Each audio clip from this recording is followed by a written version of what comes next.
একদিকে আনন্দপুর অগ্নিকাণ্ডের ঘটনায় মৃতের সংখ্যা বেড়ে দাঁড়ালো 19, আর অন্যদিকে এই ঘটনা 3 দিনের মাথায় গ্রেপ্তার গোডাউনের মালিক। গ্রেপ্তার ভস্মীভূত 2 গোডাউনের মালিক গঙ্গাধর দাস। গঙ্গাধর দাসের বাড়ি পূর্ব মেদিনীপুরের খেজুরিতে। নরেন্দ্রপুর থানার পুলিশের হাতে গ্রেপ্তার গঙ্গাধর দাস। ইতিমধ্যেই তাকে আদালতে তোলা হয়েছে। আমাদের প্রতিনিধি ময়ূক ঠাকুর চক্রবর্তী এই মুহূর্তে আমাদের সঙ্গে রয়েছেন। ময়ূক, আদালতে তোলা হয়েছে গঙ্গাধর দাসকে, তুমি যেমনটা বলছিলে বেশ কিছু জামিন অযোগ্য ধারায় তার বিরুদ্ধে মামলা রুজু করা হয়েছে। শুনানিতে ঠিক কি উঠে এলো, কি জানতে পারছো? দেখো, কিছুক্ষণ আগেই গঙ্গাধর দাসের তরফ থেকে যিনি আইনজীবী ছিলেন তিনি বারুইপুর আদালতের অ্যাডিশনাল চিফ জুডিশিয়াল ম্যাজিস্ট্রেটের কাছে যেটা আর্জি জানান যে যে সেকশনগুলো দেওয়া হয়েছে, যার মধ্যে জামিন অযোগ্য সেকশনও রয়েছে, যেখানে অ্যাটেম্প টু মার্ডার রয়েছে অর্থাৎ অনিচ্ছাকৃত খুন, আবার একসঙ্গে কালপেবল হোমিসাইড রয়েছে। অনিচ্ছাকৃত খুন, অ্যাটেম্প টু মার্ডার অর্থাৎ এবং সঙ্গে কালপেবল হোমিসাইড, এই দুটো সেকশন একসঙ্গে রয়েছে। ফলত এই সমস্ত জিনিস নিয়ে প্রশ্ন তোলেন যিনি অভিযুক্তের আইনজীবী, এবং তার পাশাপাশি তিনি আরো যেটা দাবি করেন যে খুনের চেষ্টা এবং অনিচ্ছাকৃত খুন এই দুটো ধারা কি করে একসঙ্গে যায় একজন ব্যক্তির বিরুদ্ধে, এই সাবমিশন করেন। পাশাপাশি তিনি বলেন যে গঙ্গাধর বাবু প্রায় 600 কর্মীর চাকরির ব্যবস্থা করেছেন। তিনি ওখানে আরেকটি সংস্থাকে গোডাউন ভাড়া দিয়েছিলেন, ফলত তিনি ওখানে থাকতেনও না, তিনি পূর্ব মেদিনীপুরের হেরিয়ায় থাকতেন। ঘটনার পর তিনি কোথাও পালিয়েও যাননি। ঘটনার ফল তিনি তার বাড়ি হেরিয়া থেকে নন্দকুমার আসছিলেন, সেই সময় নন্দকুমারের সামনে পুলিশ আধিকারিকরা তাকে সঙ্গে নেন এবং তারপর পরবর্তী ক্ষেত্রে তাকে অ্যারেস্ট করা হয়।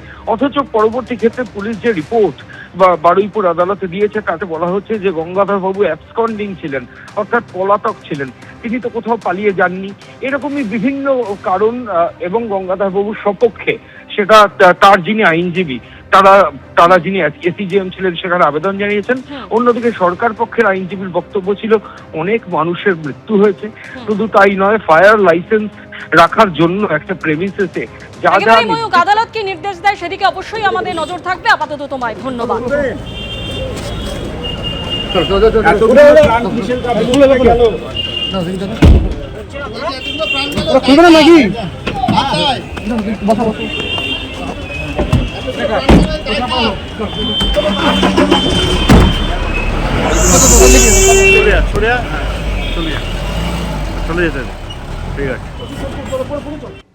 দিনের যে বড় খবরে আমরা রয়েছি, মহারাষ্ট্রের বারামতিতে ভয়াবহ বিমান দুর্ঘটনা।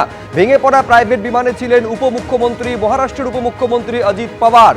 বিমান দুর্ঘটনায় মহারাষ্ট্রের উপমুখ্যমন্ত্রী অজিত পাওয়ারের মৃত্যু হয়েছে, তার সঙ্গে বিমানে আরও যে 4 জন ছিলেন তাদেরও মৃত্যু হয়েছে। অবতরণের সময় ভেঙে পড়ে বিমান বলে খবর সূত্রের। ভেঙে পড়ার আগে জরুরি অবতরণের জন্য মেডে কল পাঠিয়েছিলেন পাইলট বলে সূত্র মারফত জানা যাচ্ছে। প্রথমবার অবতরণের সমস্যা হয়, এরপর দ্বিতীয় অবতরণের জন্য এমার্জেন্সি কল পাঠান পাইলট, কিন্তু সেই অবতরণের আগেই ভেঙে পড়ে অভিশপ্ত বিমান। নির্বাচনী প্রচারে বারামতিতে যাচ্ছিলেন অজিত পাওয়ার। এই হচ্ছে সেই সময়ের সিসিটিভি ফুটেজ যখন দুর্ঘটনার মুহূর্তের ছবিটা ধরা পড়েছে। সকাল 8টায় মুম্বাই বিমানবন্দর থেকে ওড়ে অজিত পাওয়ারের বিমান 8:45 নাগাদ বারামতির কাছে ভেঙে পড়ে এই বিমান। দুর্ঘটনার আগে একবার অবতরণের চেষ্টা করে দুর্ঘটনাগ্রস্ত বিমান, কিন্তু তারপর দ্বিতীয়বার অবতরণের আগে মেডে কল পাঠিয়েছিলেন পাইলট। আপনারা জানেন যে পাইলট এটিসির সঙ্গে যোগাযোগের সময় মেডে কল তখনই পাঠান, 3 বার তিনি মেডে কল দেন যখন প্রবল বিপদ থাকে।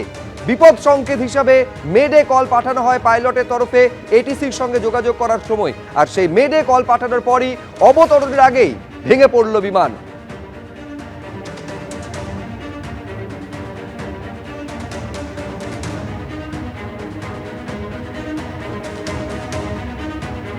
একেবারে দুর্ঘটনার ঠিক পরের মুহূর্তের ছবি, যখন বিমান দুর্ঘটনাগ্রস্ত হয় এবং মুখ থুবড়ে পড়ে কার্যত এই চার্টার বিমান। মুহূর্তের মধ্যে বিমানে আগুন ধরে যায়, চারিদিকে ধোঁয়ার কুণ্ডলি পাকিয়ে যায়।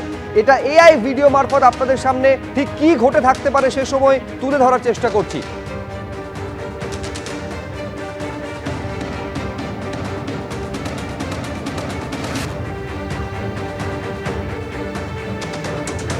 এইটা হচ্ছে দ্বিতীয়বার অবতরণের আগেই দুর্ঘটনার মধ্যে পড়ে বিমান এবং মুখ থুবড়ে পড়ে।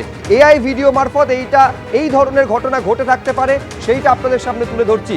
এবং এই বিমান দুর্ঘটনায় বারামতিতে যাচ্ছিলেন নির্বাচনী প্রচার সারার জন্য মহারাষ্ট্রের উপমুখ্যমন্ত্রী অজিত পাওয়ার, তার মৃত্যু হয়েছে।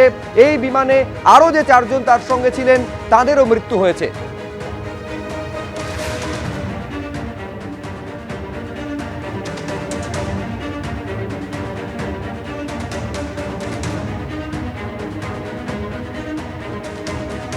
অজিত পাওয়ারের মৃত্যুকাণ্ডে সুপ্রিম কোর্টের তত্ত্বাবধানে তদন্ত চাই, এই দাবি করেছেন আজ মুখ্যমন্ত্রী Mamata Bandyopadhyay.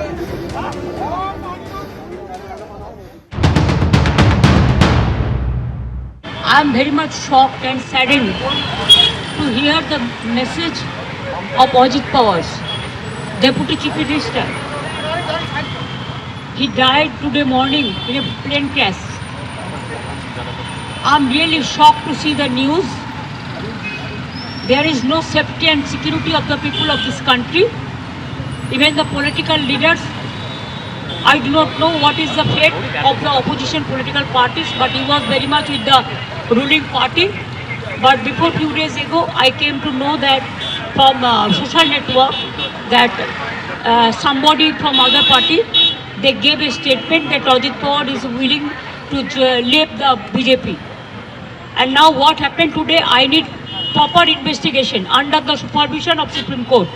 Only we have the trust on Supreme Court, no other agency. All the agencies are being totally purchased. And really it's a great loss for the country. Maybe he's from the opposition, now he's from the opposition, but tomorrow he's supposed to join the original force of their party. My condolences to the family, Maharashtrian people, and also my condolence to the Sharad Pawarji and Ajit Pawarji's family. And for that reason, I am so shocked. So we cancelled our daily program today, but we will decide it tomorrow. অন্য কোনো agency নিরপেক্ষতা নিয়ে প্রশ্ন রয়েছে, supreme কোর্টের ওপর সম্পূর্ণ ভরসা আছে, তাই অজিত পাওয়ারের মৃত্যুকাণ্ডে সুপ্রিম কোর্টের তত্ত্বাবধানে তদন্ত চাই বলছেন মমতা বন্দ্যোপাধ্যায়। কিন্তু যে ঘটনা ঘটেছে, নিঃসন্দেহে আজকের দিনের সবথেকে বড় খবর, মহারাষ্ট্রের বারামতিতে ভয়াবহ বিমান দুর্ঘটনায় মৃত্যু হলো মহারাষ্ট্রের উপমুখ্যমন্ত্রী অজিত পাওয়ারের। বিমান দুর্ঘটনায় মহারাষ্ট্রের উপমুখ্যমন্ত্রী ছাড়াও সঙ্গে আরও যে 4 জন ছিলেন তাদেরও মৃত্যু হয়েছে। অবতরণের সময় ভেঙে পড়ে বিমান বলে সূত্র মারফত জানা যাচ্ছে। প্রথমবার অবতরণের সমস্যা হয়, দ্বিতীয়বার অবতরণের সময় মেডে কল দেন পাইলট এবং অবতরণের আগেই দুর্ঘটনার মধ্যে পড়ে বিমান এবং তারপর মুখ থুবড়ে পড়ে আগুন ধরে যায়। যে কজন ছিলেন মহারাষ্ট্রের উপমুখ্যমন্ত্রী এবং সঙ্গে থাকা 4 জন, প্রত্যেকের মৃত্যু হয়েছে।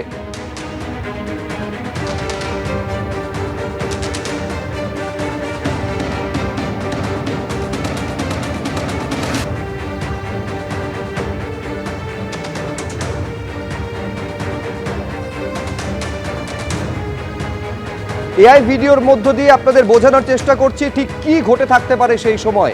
একেবারে মাঝ আকাশে ছিল বিমান, তারপর অবতরণ, প্রথমবার অবতরণের চেষ্টা করে অসফল হন পাইলট এবং দ্বিতীয়বার অবতরণের আগে মেডে কল পাঠান পাইলট এবং তারপর সেই অবতরণের আগেই দুর্ঘটনার মধ্যে পড়ে বিমান এবং তারপর মুখ থুবড়ে পড়ে আগুন ধরে যায় বিমানে। এই বিমানে করে বারামতিতে যাচ্ছিলেন জেলা পরিষদের নির্বাচনের প্রচার সারার জন্য। ঠাসা রাজনৈতিক কর্মসূচি ছিল দিনভর আজ অজিত পাওয়ারের, কিন্তু তার আগে ভেঙে পড়ল বিমান, মৃত্যু হলো মহারাষ্ট্রের উপমুখ্যমন্ত্রীর।